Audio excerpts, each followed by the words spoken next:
I'm 33, married for 4 years, together for 13, and I never imagined my life would split like this. I believed loyalty was a rule, not a suggestion, a line you don't cross. I believed the stories we tell ourselves to survive would hold. This is the night I learned how fragile belief really is.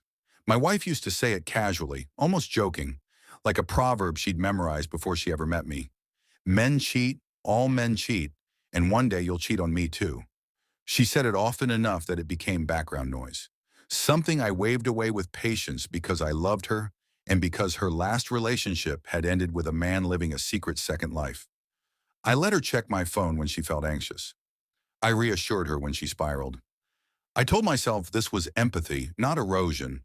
Then a few days ago, I saw her do something she had never done in 13 years. She deleted a text thread, not cleaned her inbox, not archived a conversation, but deliberately erased one. My stomach dropped in a way I can't fully explain, like my body knew the truth before my mind was ready to hear it. That night I opened her laptop because our messages sync there, and what I found felt like walking into a room where the air had been replaced by fire. Explicit messages, graphic fantasies, complaints about our sex life, photos that should never have existed. They were between my wife and a coworker, a man she'd worked closely with for 3 years, a man I'd been told was just a friend, a man who was married and had a newborn at home.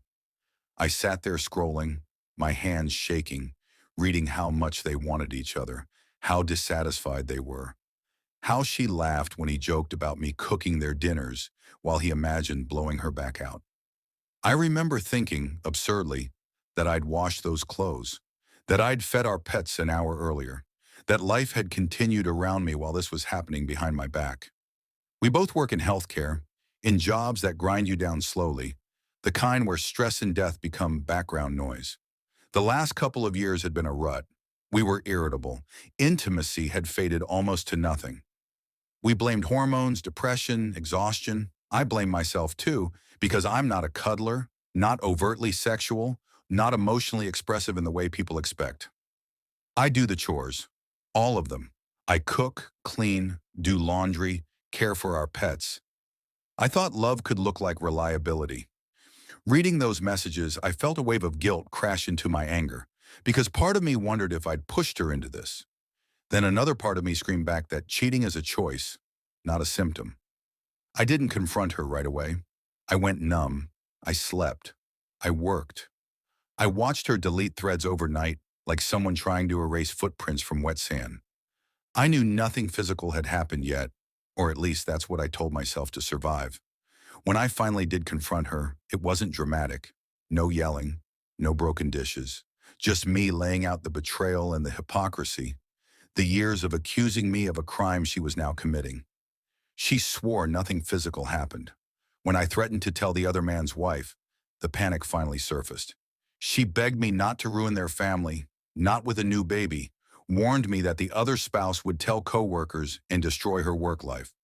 Fix our marriage, she said. Focus on us. I reached out to him too. He panicked, begged, swore nothing physical happened, told me his son was his entire world, and I threw his own words back at him, reminded him how he'd complained about that child in messages to my wife. He blocked me everywhere within hours, then texted her in a frenzy, asking if I was going to ruin his life. That was when I moved out of our bedroom. Not out of the house, not with some cinematic exit, just into another room, demanding space I didn't know how to use. Since then, my emotions have swung wildly. Rage so sharp it scares me. Numbness so deep I sleep 14 hours at a time. Thoughts I don't like admitting. Passive wishes to not wake up, to disappear without having to decide anything. I started therapy for the first time in my life and learned I wasn't just grieving a marriage. I was mourning a life I thought I had, a future I'd quietly planned. In counseling, she framed the affair as sexting, minimized it, pointed to my failures, to how undesired she felt. I admitted my shortcomings without absolving her choices. When she refused to fully cut contact with him because they worked together, even the therapist sided with me. She rolled her eyes and begrudgingly agreed. Red flags everywhere. And still I stood there, frozen. She asked me to try, to remember how long we'd been together, to hold her hand, to kiss her, to fight for us. She says she's remorseful now, that she's blocked him, that she'll do the work. Maybe she will, maybe she won't. All I know is that something fundamental broke inside me when I read those messages, when I saw her laugh along with disrespect that cut deeper than the sex ever could. I don't know if I can forgive it. I don't know if I want to. Our lives are intertwined, our friends shared, our families complicated by culture and expectation, and the thought of tearing it all apart feels unbearable. I go to work in a field full of death and find it easier than coming home. I attend weddings and feel like I'm watching a performance everyone else rehearsed for. I lie awake at night bargaining with myself for strength, for clarity, for an answer that doesn't hurt so much. Maybe divorce is inevitable. Maybe reconciliation is possible. Maybe this limbo is the cruelest part.